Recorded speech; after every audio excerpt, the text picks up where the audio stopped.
परवानगी देण्यात येत आहे। एवढीच अट आहे की त्या विद्यार्थ्यांनी, कारण कॉलेजला तर तुम्हाला सगळ्यांना माहिती आहे की 18 वर्षाच्या वरचीच मुलं असतात आणि आपण जो काही व्हॅक्सिन देतो ते 18 पासून वरच्या सगळ्या वयोगटाला देतो।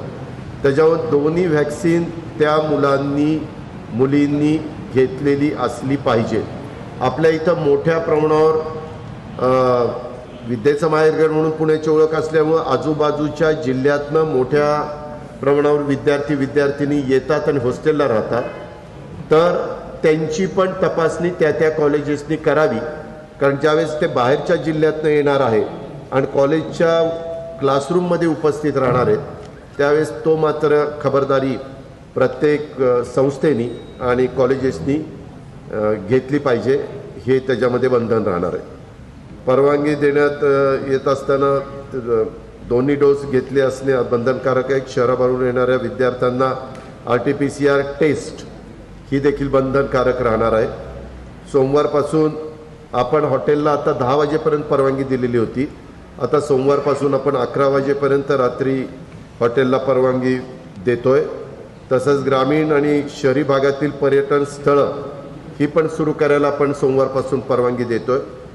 तसंच 22 ऑक्टोबर 2021 पासून आम्ही विचार करतोय की 50% क्षमतेने नाट्यगृह आणि सिनेमागृह, आता आज तारीख आहे 8, पुढच्या शुक्रवारी तारीख असेल ती 15 असेल, त्या दिवशी दसरा आहे। आम्ही ते आदल्या दिवशी दुसऱ्या दिवशी आमच्या सोयीनं सगळ्यांशी बोलून आम्ही ती मीटिंग घेऊ, परंतु त्याच्यानंतर बरोबर 15 दिवसांनी 22 ऑक्टोबर तारीख येते। आता कालपासून घट बसलेले आहेत, नवरात्र सुरू झालेलं आहे, सगळी मंदिरं, चर्चेस, त्याच्यानंतर आपल्या मस्जिद, ह्या सगळ्याला परवानगी, जिथं श्रद्धास्थान असतं तिथं भाविकांना सगळीकडे परवानगी देण्यात आलेली आहे। आता ह्याचा पण अंदाज आम्हाला दर आठवड्याला मिळतच राहील, कारण दर आठवड्याला टेस्टिंग पण होतं, व्हॅक्सिनेशन पण होतं आणि किती पॉझिटिव्हचं प्रमाण आहे 13 तालुक्यात आणि 2 शहरात ह्याचे पण माहिती आम्हाला मिळतच असते। पण आमचा विचार आहे की ही आत्ताची परिस्थिती आहे ती तशीच राहिली, हळूहळू आपल्या राज्यामध्ये देखील करोनाबाधितांची संख्या कमी होती, ती चांगली बाब आहे। पण त्याकरता सगळ्यांनी काळजी आपली स्वतःची, कुटुंबाची आणि इतरांची पण घेतली पाहिजे। सोमवारपासून राज्य सरकारशी संलग्न असणारे आणि केंद्र सरकारशी संलग्न असणारे ट्रेनिंग सेंटर, आपल्या पुण्यामध्ये मोठ्या प्रमाणावर ट्रेनिंग सेंटर्स आहेत, ते पण सुरू करायला परवानगी। जसं कॉलेजेसला ते दोन्ही व्हॅक्सिन घेऊन त्यांनी कॉलेजेस अटेंड करावे, तशा पद्धतीने ट्रेनिंग सेंटरमध्ये देखील जे ट्रेनिंग करता येतील ते सगळे 18च्या पुढचेच मुलं असतात, त्यांना पण तेच बंधन, मुलं मुली असतात त्यांना पण तेच बंधन, आणि तशा प्रकारे त्यांनाही परवानगी देण्यात येत आहे। लसीकरणामध्ये पुणे जिल्हा महाराष्ट्रामध्ये दुसऱ्या क्रमांकावर आहे, देशात महाराष्ट्र दुसऱ्या क्रमांकावर आहे, पहिल्या क्रमांकावर आपला उत्तर प्रदेश आहे आणि 2 नंबरला महाराष्ट्र आहे।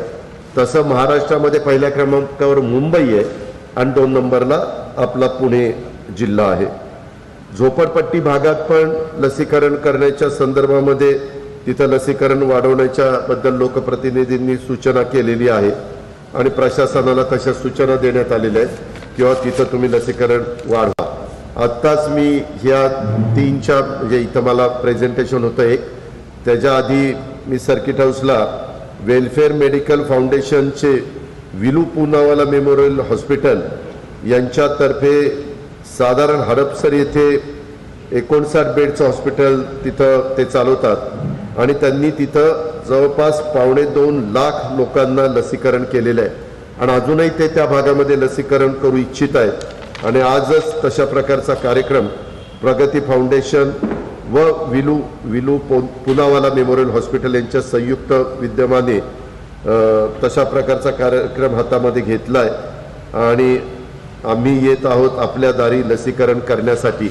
आज ही पण चर्चा झाली की बाबा आपण ओळीनं 75 तास लसीकरणाचा कार्यक्रम काही ठिकाणी राबवला, तसंच आपण मोठ्या प्रमाणावर केंद्र सुरू केली परंतु तरी देखील स्लममध्ये राहत असणारा जो वर्ग आहे त्यांच्यामध्ये जी त्यांची इच्छा असली पाहिजे की आपण लसीकरण करूनच घेतलं पाहिजे ते दिवसेंदिवस कमी होत चाललेलं आहे. म्हणून तिथं अग्रक्रम द्यायचा आणि घरोघरी जाऊन तिथं लसीकरण करण्याचा प्रयत्न त्या ठिकाणी दोन्ही कॉर्पोरेशनमध्ये करायचा, कारण दोन्ही कॉर्पोरेशनमध्ये स्लमचं प्रमाण जास्त आहे हे पण आपण लक्षामध्ये घ्या. करोना बाधित दर PMCचा 2.5 राहिलेला आहे या झालेल्या आठवड्यात. PCMCचा 2.3 आहे, पुणे ग्रामीणचा 3.6 आहे. मृत्यूदर पण PMCचा 1.4 आहे, PCMCचा 2.2 आहे आणि ग्रामीणचा 0.8 आहे. पुणे जिल्हा एकूण बाधित दर साधारण 3% आलेला आहे. आणि जो काही मी मगाशी सांगितलं स्वातंत्र्याचा अमृत महोत्सव हा जो कार्यक्रम घेतला, एक झालंय आपल्या पुणे शहरामध्ये मोठ्या प्रमाणावर पहिलं वॅक्सिन घेणाऱ्यांचं प्रमाण आहे जवळपास 103%. 103% काय तर वरचे 3% फ्लोटिंग पॉप्युलेशन असतं, आपण कुणाला हे करत नाही. त्यांनी जर मागणी केली तर 100% आपण त्यांचं लसीकरण करतो. आणि 2 नंबरला पण पुणे पुढं आहे. तीच गोष्ट ग्रामीण भागामध्ये देखील लसीकरण बऱ्यापैकी ग्रामीण भाग पुणे जिल्ह्याच्या झालंय 13 तालुक्यात.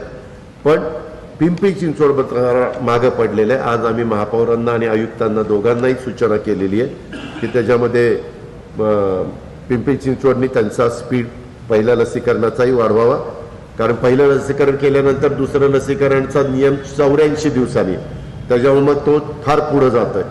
आणि आपल्याला आता वॅक्सिन महाराष्ट्राला सगळीकडेच उपलब्ध आहे. उलट काही काही जिल्ह्यामध्ये 5-5, 6-6, 7-7, 8-8, 10-10 दिवसाचं वॅक्सिन त्या ठिकाणी स्टॉकमध्ये आहे. आता सिरिंजची पण शॉर्टेज जे होतं ते पण आपण दूर केलं, कारण मोठ्या प्रमाणावर आपण आपल्या दोन्ही शहरांच्या करता आणि जिल्ह्यांच्या करता सिरिंज त्या ठिकाणी उपलब्ध करून घेतलेला आहे. पुणे जिल्ह्याने कोविड लसीकरणाचा 1,09,00,000चा पहिला टप्पा पार केलेला आहे. तसंच आपण मिशन कवच कुंडल अभियान हे दिनांक 8 ते 14 ऑक्टोबर 2021 या कालावधीत राबवायचा निर्णय घेतलेला आहे, म्हणजे आजपासूनच. तसंच दसऱ्यापर्यंत ग्रामीण आणि शहरी क्षेत्रातील 100% पात्र लोकांना किमान पहिल्या डोसच्या माध्यमातून कोविड विरोधात लढण्यासाठी लसीकरण देण्याचा पण निर्णय आपण त्या ठिकाणी घेतलेला आहे. आणि आपल्याकडं दोन्ही शहरात आणि ग्रामीण भागामध्ये लसीकरणाची टीम सगळ्या दिमानावर घेतल्यानंतर खूप मोठ्या प्रमाणावर ते वॅक्सिन करू शकतात असा आजपर्यंतचा अनुभव आहे. पुणे जिल्ह्याचा विचार केला तर पहिला डोस झालेल्या लाभार्थींचं प्रमाण 88% आहे, तर सेकंड डोस झालेल्या लाभार्थींचं प्रमाण हे 49%. मी तिन्हीचं एकत्र करून सांगितलं आहे. पहिला डोस घेतल्यानंतर 0.20 म्हणजे 0.5%लाही थोडं करोनाबाधित आढळून आलेत आणि दुसरा डोस घेतल्यानंतर 0.5% करोनाबाधित आढळून आलेले. अशा प्रकारची साधारण ह्या आठवड्यातला आढावा आहे आणि ते निर्णय आम्ही घेतलेले आहेत.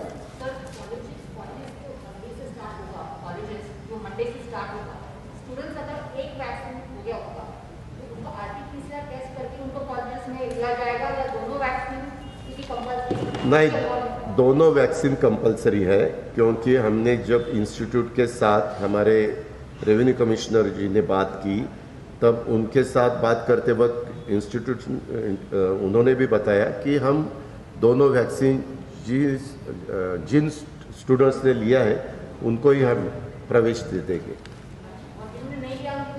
नहीं तो रुकना पड़ेगा उनको.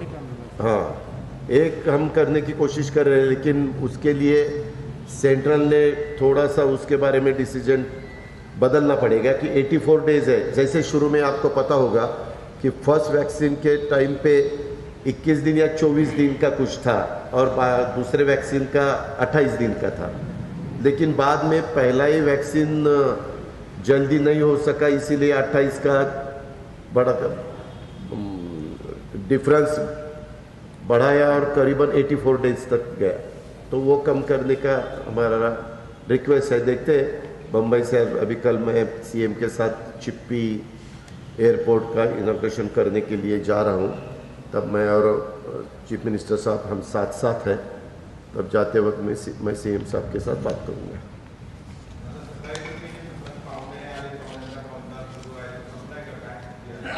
काय ईडीची कारवाई, इन्कम टॅक्स, ईडीची नाही, आयटी नाही, ते मी तुम्हाला नाही, म्हणजे मुंबईमध्ये मी त्याच्या संदर्भात कालच राष्ट्रवादी भवनला माझा गुरुवारचा दिवस असतो दुपारपर्यंतचा, त्यावेळेस सगळ्या तिथेही आपल्यासारखीच सगळे चॅनलचे सहकारी होते, तिथून मी राज्याला जे काही सांगायचं ते सांगितलेलं होतं. आता सध्या चौकशी चालू आहे, ते त्यांचं काम करतायत आय टीवाल्यांचं काम पूर्ण झाल्यानंतर ते ज्यावेळेस जातील त्याच्यानंतर मी त्याच्या संदर्भातलं माझं स्वतःचं काय स्टेटमेंट आहे, कारण आता काम तिथं ऑलरेडी सुरू झालेलं आहे. त्यांचा मुक्काम सगळ्या ठिकाणी जिथं जिथं ते गेलेले तिथं त्यांनी मुक्काम त्याच ठिकाणी केला आणि आज पण त्यांचं दिवसभर काम चाललेलं होतं.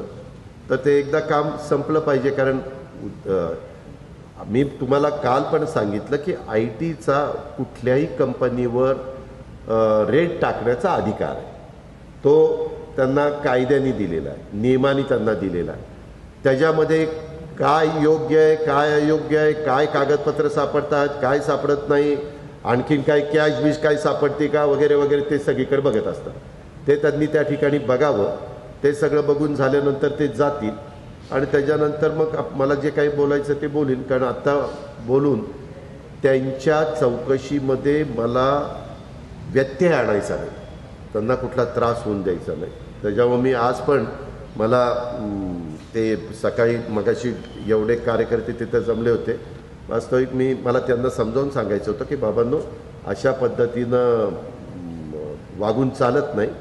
कायदा कायद्याचं काम करत असतो, संस्था संस्थेच्या पद्धतीनं कामं करत असतात आणि आपल्याला सगळे आपण जबाबदार नागरिक आहोत. नागरिक या नात्यानं आपल्याला आपलं काम करायचं असतं. अशा पद्धतीनं मी प्रमुखांना सांगितलं की आता यांना सगळ्यांना जाऊ द्या, मी आपलं त्यांना हात जोडले आणि जायला सांगितलं. गेल्या 6 महिन्यांपासून ही कारवाई सुरू आहे विविध ठिकाणी आणि जवळपास 1050 कोटींचा गैरव्यवहार झाल्याचं त्यांना आढळलेलं आहे. यामध्ये विविध राजकीय नेते असतील किंवा दलाल असतील, बिल्डर असतील, यांच्याकडे ही छापेमारी करण्यात आलेली आहे. गेल्या 6 महिन्यांपासून हे सगळं सुरू आहे आणि मुळात ठाकरे सरकारवर ही सगळी पाळत ठेवली जाते असं वाटते. मी त्याबद्दल मराठीमध्ये सांगितलं.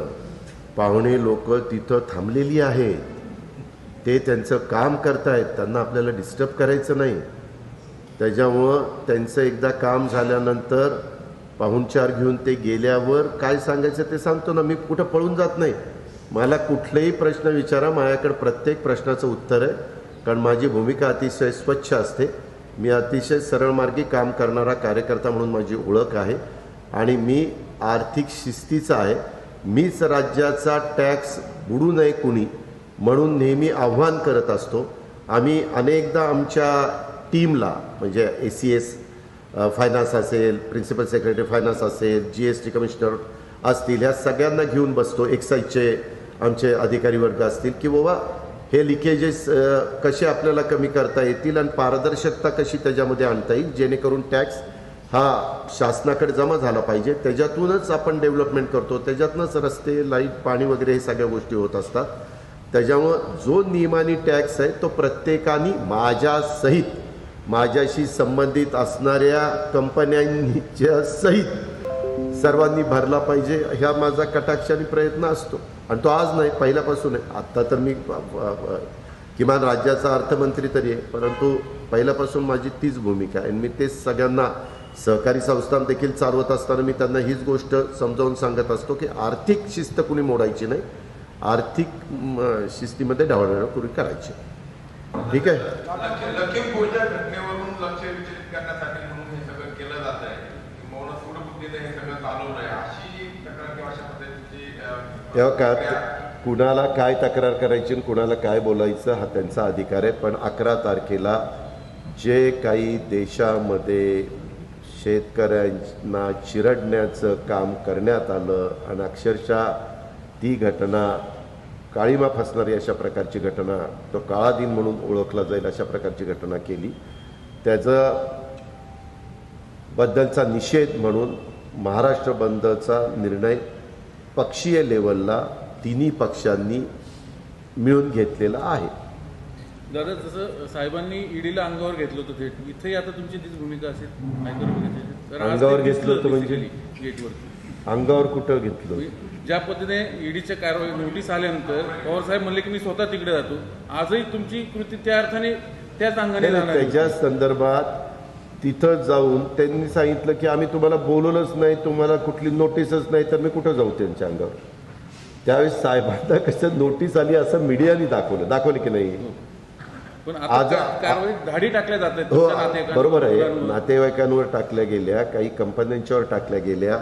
आता ह्यांनी पण एक आकडा काहीतरी ऐकून दाखवला. वास्तविक आपल्या पत्रकार मित्रांना बऱ्याच जणांना माहिती असेल की एक जर शुगर फॅक्टरी असेल तर एक शुगर फॅक्टरीमध्ये कमीत कमी 500 ते 750 कोटीचा टर्नओव्हर होतो दरवर्षी. जर बऱ्यापैकी 5-7 हजार मेट्रिक टनाची शुगर फॅक्टरी असेल तर हा टर्नओव्हर, चांगली शुगर फॅक्टरी असेल तर ती होतेच. आता आपल्या महाराष्ट्रात कितीतरी शुगर फॅक्टरी अक्षरशः देशोधडीला लागलेल्या आहेत, बंद आहेत, कर्जबाजारी झालेले आहेत, शेतकऱ्यांना अजूनही FRP देत नाही आहेत, अशाही प्रकारच्या आहेत. हा वेगळा विषय आहे. परंतु मी मगाशीच सांगितलं की ह्या संदर्भामध्ये मला जे काही बोलायचं, एकदा पाहुणे मंडळी घर सोडून गेल्यानंतर, ऑफिसेस सोडून गेल्यानंतर बोलू. व्यवस्थित सुरू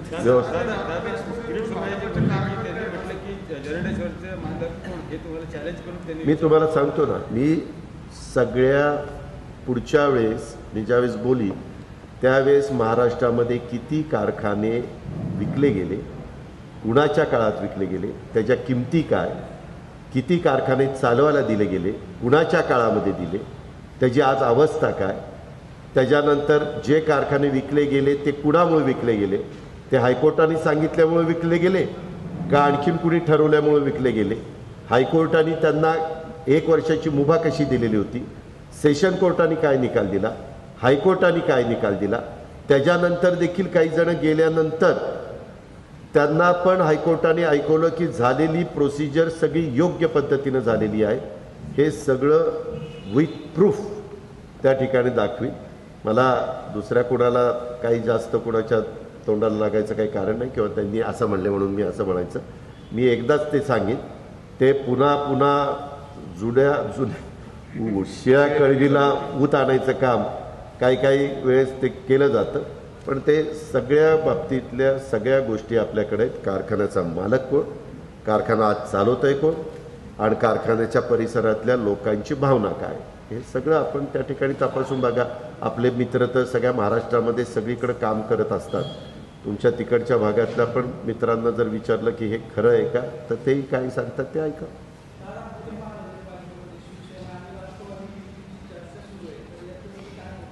ह्याच्या संदर्भामध्ये आत्ता जिल्हा परिषदेच्या पोटनिवडणुका झाल्या, त्याच्यानंतर ही चर्चा माझ्याही कानावर आज काही कार्यकर्त्यांनी घातली. एकंदरीतच आमच्या 3 पक्षाच्या विरोधामधला जो पक्ष पण तो आज सत्तेवर आहे, त्यांना तिथं न येण्याच्या करता आम्ही एकत्र येण्याचा प्रयत्न त्या ठिकाणी करू. ह्याच्याबद्दल राज्य स्तरावरचे काय भूमिका आहे ती पण आम्ही उद्धवजी ठाकरे आणि काँग्रेसचे राज्याचे नेते आम्ही सगळेजण चर्चा करू. आणि जिल्ह्याच्या ठिकाणी आम्ही नेहमीच अनेक निवडणुका, मी तर 92, 97, 2002, 2007, 2012 आणि 2017 एवढ्या स्थानिक स्वराज्य संस्थांच्या निवडणुका लढवलेला मी कार्यकर्ता आहे. मला जो अनुभव आहे तो त्या जिल्ह्यातल्या, म्हणजे पूर्वी काँग्रेस आणि राष्ट्रवादी काँग्रेस एकत्र आणायचे, आम्ही त्यांना मुभा द्यायचो व जिल्ह्याचं तिथलं राजकारण, जिल्ह्यातली तिथली परिस्थिती हे बघा आणि तुम्ही काय तो निर्णय घ्या, अशा पद्धतीनं नेहमीच राज्यस्तरावरून स्थानिक स्वराज्य संस्थांच्या बाबतीमध्ये सांगितलं गेलेलं आहे.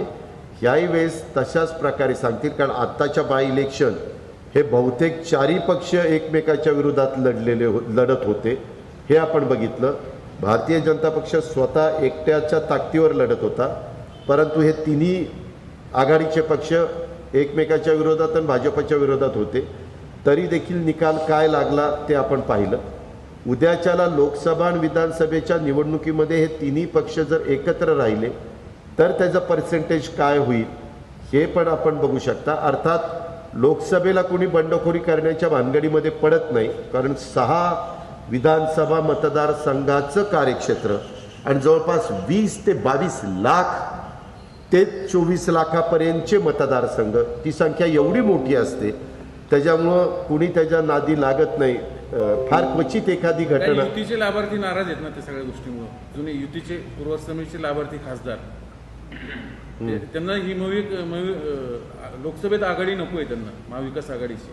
कुणाला? जे युतीचे लाभार्थी खासदार जे आहेत शिवसेनेचे पर्टिक्युलरली, तुम्हाला माहिती ती नावं. कसं आहे, त्याबद्दल आम्ही कुणी काही बोलून शेवटी निर्णय सोनियाजी पवार साहेब आणि उद्धव ठाकरे साहेब हे घेणार आहे. इथं कोण नाराज आहे, कोण खुश आहे, कोण काय आहे त्याला काही अर्थ नसतो. देश पातळीवरच्या निवडणुका येतात त्यावेळेस ह्या तिन्ही पक्षाचे टॉपचे नेते, सर्वोच्च नेते हे त्या ठिकाणी निर्णय घेत असतात. सेना पॉझिटिव्ह आहे लोकसभेत, पण ते मी आता तसं सांगितलं का? मी आता इतकं स्पष्ट सांगतोय की सोनियाजी पवार साहेब उद्धव ठाकरे साहेब निर्णय घेतील, तो निर्णय तिन्ही पक्ष मान्य करतील, कारण तिन्ही पक्षाचे ते सर्वोच्च नेते आहेत.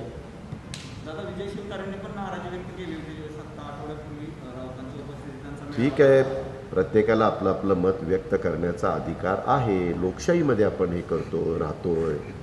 आपल्याकडे दंडुकेशाही नाहीये, मोगलशाही नाहीये, निजामशाही नाहीये. जो काही व्हॅक्सिन देतो ते 18 पासून वरच्या सगळ्या वयोगटाला देतो. त्याच्यावर